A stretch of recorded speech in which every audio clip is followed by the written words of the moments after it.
திருவள்ளுவரின் வழியில் வாழ்ந்து வாழ்வின் உன்னத நிலையினை அடைய திருக்குறளோடு நாம் என்னும் இந்த நிகழ்விலே இணைந்திருக்கின்ற உங்கள் அனைவருக்கும் முதற்கண் வணக்கம். குறள் எண் 848, அதிகாரம் புல்லறிவாண்மை. ஒரு கடைக்காரர் கலப்பட நெய்யை விற்று செல்வந்தன் ஆனார்.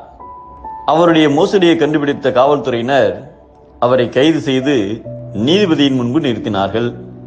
குற்றத்தை ஒப்புக்கொண்ட அவரிடம் நீதிபதி 3 விதமான தண்டனையை அறிவித்தார். அதாவது, கலப்படம் செய்து விற்ற நெய்யை 1 லிட்டர் குடிக்க வேண்டும், அல்லது 100 சவுக்கடி வாங்க வேண்டும், அதுவும் இல்லை என்றால் 1000 ரூபாய் அபராதம் கட்ட வேண்டும். இந்த 3 விதமான தண்டனைகளில் எதை நீ ஏற்றுக்கொள்ளப் போகிறாய் என்று கேட்டார். செல்வந்தனுடைய வழக்கறிஞரோ, ஒரு 1000 ரூபாய் தானே, கட்டிவிடுங்கள் என்றார்.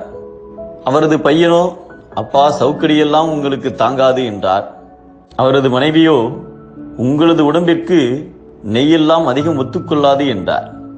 அதனால் செய்த தண்டனைக்கு பணத்தை கட்டிவிடுங்கள், உழைத்து சம்பாதித்துக் கொள்ளலாம் என்றார். ஆனால் சேர்த்து வைத்த பணத்தை அபராதமாக கொடுக்க அந்த செல்வந்தருக்கு மனம் வரவில்லை.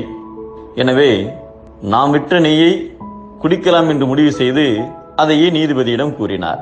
நெய் கொண்டு வரப்பட்டு அதை குடிக்கச் சொன்னார் நீதிபதி. அந்த நெய் கெட்டுப்போய் மிகவும் மோசமான நாட்டத்துடன் குடிக்க முடியாத சுவையுடனும் இருந்த போதிலும் அதை குடிக்க ஆரம்பித்தார். ஆனால் பாதிக்கு மேலே அவரால் குடிக்க முடியவில்லை.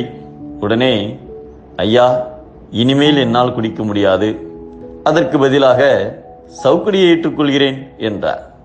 நீதிபதியும் சம்மதம் தெரிவித்தார். உடனே காவலாளி ஒரு சவுக்கை கொண்டு வந்து அவரை அடிக்க ஆரம்பித்தார். 50 சவுக்கடி வரை கஷ்டப்பட்டு தாங்கிக் கொண்டிருந்த அவரால் அதற்கு மேல் பொறுத்து கொள்ள முடியவில்லை. ஐயா, தயவுசெய்து நிறுத்துங்கள், அபராதமாக சொன்ன பணத்தையே நான் கட்டிவிடுகிறேன் என்று கதறினார். நீதிபதி 3 விதமான தண்டனைகளை கூறி அதில் ஏதாவது ஒன்றை அவர் ஏற்றுக்கொள்ளுமாறு சுதந்திரத்தை கொடுத்த போதிலும் கடைக்காரன் தனது முட்டாள்தனத்தால் முதல் 2 தண்டனைகளையும் பாதி அனுபவித்துவிட்டு 3வதாக அபராத தொகையும் கட்டிவிட்டு சென்றார். இதனால் சிறிது நாளில் அவர் இறந்தும் போனார்.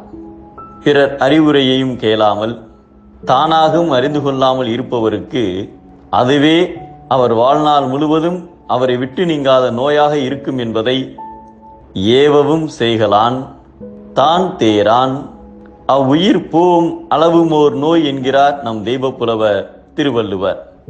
புல்லறிவும் கல்லாத அறிவும் அழிக்கும் நோய், நல்லறிவும் நல்லோர் அறிவும் வளர்க்கும் தாய். மீண்டும் அனைவருக்கும் நன்றி, வணக்கம்.